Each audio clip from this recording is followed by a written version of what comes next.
Bonjour tout le monde, aujourd'hui petit tuto pour le changement de joint sur la pompe tandem. Donc la pompe tandem, je vais vous montrer, rien de bien compliqué, c'est cette pièce là, donc celle-ci. Donc à l'intérieur il y a des joints, il y a forcément une usure et moi je vais changer tout ce qui est joint. Alors moi pour faire simple, aujourd'hui je vais vous épargner le démontage. Car sur YouTube il y a beaucoup de démontage de cette pièce, donc je vais pas faire une redite. Il y a quelques vis à desserrer, il y en a 4 je crois, 4 ou 5, et nous on va se concentrer sur le changement des joints à l'intérieur, voilà. Donc je vais vous montrer, moi c'est un petit peu l'inconnu, je l'ai jamais fait, mais ça n'a pas l'air bien compliqué, et j'ai acheté un kit de joints, voilà. Donc il y a tous les joints qu'il faut, en espérant que c'est les bons. Normalement pour les 1,9 litre TDI, ça doit être, on va dire, à peu près tous les mêmes à partir du TDI 100 chevaux. Voilà, donc c'est parti. Alors ici je vais commencer pour avoir accès à cette pompe. Le démontage du boîtier filtre à air, de la batterie, et je vous épargne les détails, mais c'est pour moi avoir un meilleur accès. Pour un meilleur démontage. Maintenant que tout est démonté, on va pouvoir démonter la pompe tandem qui se trouve ici. C'est une pompe Bosch d'origine. Donc je pense que les joints ils sont à changer. J'avais une petite fuite par le dessous, excuse-moi.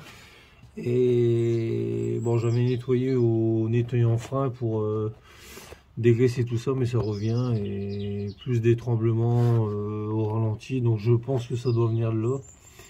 Et de toute façon, même si c'est pas la cause, les joints intérieurs sont à changer, je pense. Voilà, donc c'est pas un mal. La pompe est démontée, il reste plus qu'à passer un petit coup de nettoyant frein, et bon, le plus chiant a été d'enlever les colliers. C'est des colliers spéciaux, bon, ils sont un peu rouillés. Donc voilà, moi je vais remettre des colliers simples, puis je vais changer ces deux durites ici qui commencent à être poreuses. Voilà, et la pompe, elle se trouve ici. Donc c'est une pompe 1,9 litre TDI. Voilà. On va ouvrir tout ça et on va regarder à changer le joint. On va commencer par les 8 vis ici. Voilà. On va démonter le capot, on va voir ce qui se passe à l'intérieur. Je pense qu'il y a un joint en acier, plus peut-être des petits ressorts à changer qui sont fournis dans le kit. Ici, il y a des petits ressorts à changer. On attaque.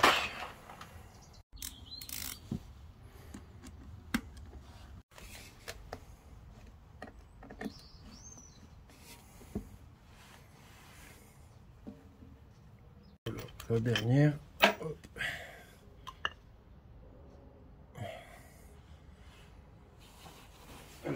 Ici. D'accord, donc ici il y a un joint en acier. Et ici, a priori, je vois pas d'autres joints. Non, a priori, il n'y en a pas. Ça a l'air d'être... non, c'est bon, je pense que de ce côté-là, on est tranquille. Il n'y aura que le joint, celui-ci a changé. Bon, il a l'air encore à peu près correct, mais bon, comme il est fourni avec le kit, on va pas se priver. Ici, j'avais pas vu dans le démontage, il y a une toute petite crépine. Voilà, un système de filtre qui, à mon sens, vient se loger ici. Donc ici. Attendez, je vais mettre un petit peu de lumière. Voilà. Voilà, donc c'est une crépine. À mon avis, c'est un deuxième petit filtre pour les impuretés. Voilà, à ne pas faire tomber et à zapper. Moi-même, je l'ai pas vu. Voilà. Donc ici, j'ai nettoyé la surface. On va pouvoir remettre le nouveau joint. Voilà.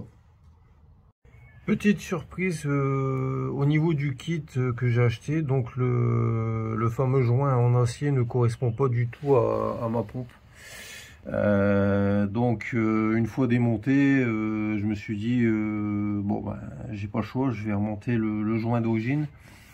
Sauf que j'ai mis de la pâte à joint spéciale culasse qui résiste à tous les types d'essence, gasoil et autres, résistant à la chaleur. Donc j'ai badigeonné le joint des deux côtés sans en mettre trop et voilà, je remonte. Et bon, ça revient au même, hein, sauf que je suis un petit peu deg, j'aurais voulu quand même le joint d'origine, hein, mais apparemment sur ces kits là, il y aurait 4 kits différents, même pour le 1,9 litre t'es dit. Voilà, tant pis.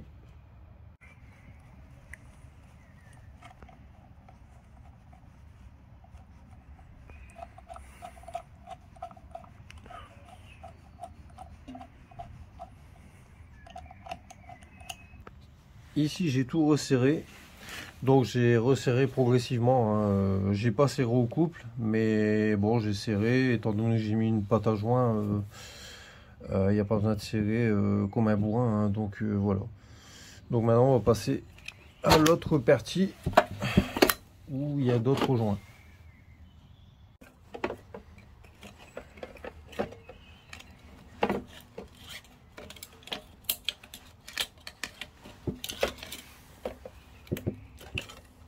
Voilà.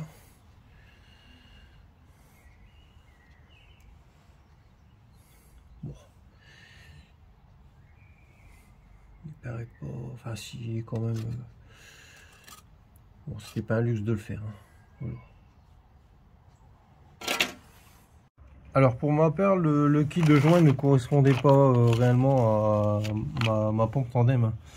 Mais j'ai quand même pu changer le gros joint. De toute façon, c'est de là que la fuite venait. La pompe en elle-même fonctionne, hein, c'est juste une fuite qui donnait peut-être des à-coups. On verra ça en montage, mais de toute façon tout est remonté au niveau des joints, il n'y a rien de bien compliqué, il faut juste pousser tout doucement et il s'enquille de lui-même. Voilà. J'ai le capteur avec une sonde, hein, qui correspond à la pompe, qui vient se brancher sur cette pompe, hein. Donc j'ai remarqué les durites sont pas top, hein. Surtout celle-là. Je sais pas si j'arrive à faire un zoom. Mais bon, ils sont à changer. De toute façon, j'ai ce qu'il faut, hein.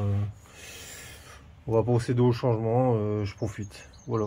On remet tout à neuf, on va dire. Alors ici, attention quand même au démontage de cette pièce. Pour enlever ces durites, vous avez des colliers spéciaux, hein, complètement rouillés, complètement très durs à enlever.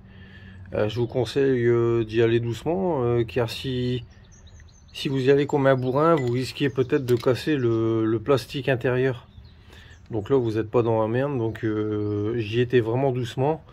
Et par contre, les durites sont tellement collées et soudées sur les embouts que je vais devoir couper au cutter tout doucement pour pas abîmer la pièce, pour pas avoir à racheter cette pièce là.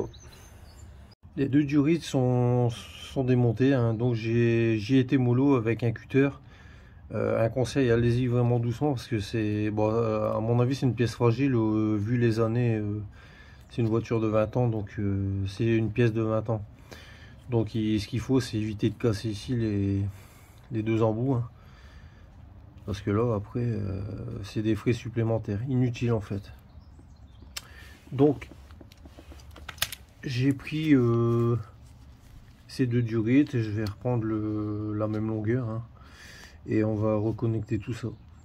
Alors, j'ai remis les deux tuyaux neufs, hein, avec des colliers que j'avais récupérés, hein, mais il faut la faire, hein, donc c'est des colliers qui servent bien. Donc ici, je vais quand même démonter cette sonde, hein. Ici, il y a une petite agrafe. Vous voyez l'agrafe, à mon avis, il faut la tirer et la sonde vient d'elle-même. Voilà, donc on va vérifier qu'il n'y a pas de merde à l'intérieur.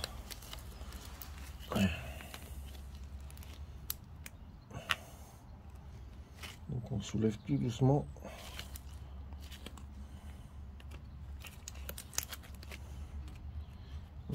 soin. Voilà. Donc, il faut, oups là, téléphone, voilà, et on tire. Donc l'intérieur, et je vais mettre un peu de lumière.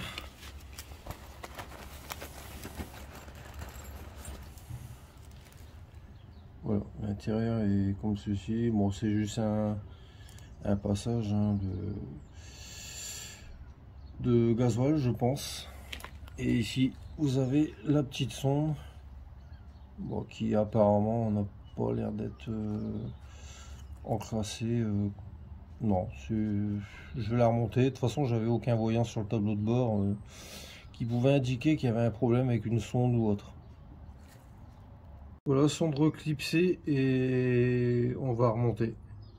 Alors ici, comme c'est remonté, je vais quand même par sécurité mettre un petit peu de joint pour voilà, pour conforter mon travail, hein, pour être sûr à 1000% qu'il n'y ait plus de fuite.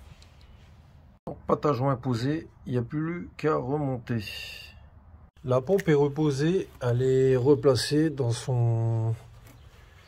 l'emplacement hein, prévu, et il n'y a plus qu'à remonter la visserie. Donc 4 vis, hein, voilà.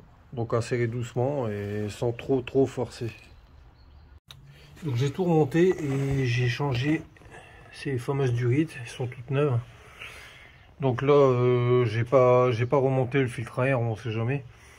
J'ai juste mis le débitmètre d'air branché et on va procéder au démarrage. Donc je vais amorcer plusieurs fois avec la clé hein, le temps que le gasoil remonte hein, et repasse dans le circuit. Voilà. Alors après avoir amorcé plusieurs fois, on va pouvoir redémarrer, voir ce que ça donne. On y va. Voilà, donc impeccable, ça démarre. Donc je vais laisser tourner un petit moment et on verra par la suite si j'ai pas une fuite. Donc tout est bon pour le moment. Donc ben je vous remercie à tous de m'avoir suivi. Bon, j'ai pas rentré dans les détails pour le démontage de la pompe. Il n'y a rien de sorcier. Les joints, bon ben j'ai changé que les 2 joints, c'est les principaux, c'est ceux qui m'intéressaient. Malheureusement c'est pas le bon kit joint pour ma pompe tandem. Mais si la vidéo vous a plu, n'hésitez pas à mettre un pouce ou à me poser une question, j'y répondrai, et n'hésitez pas à vous abonner. Voilà, merci à tous, merci, bonne journée, au revoir.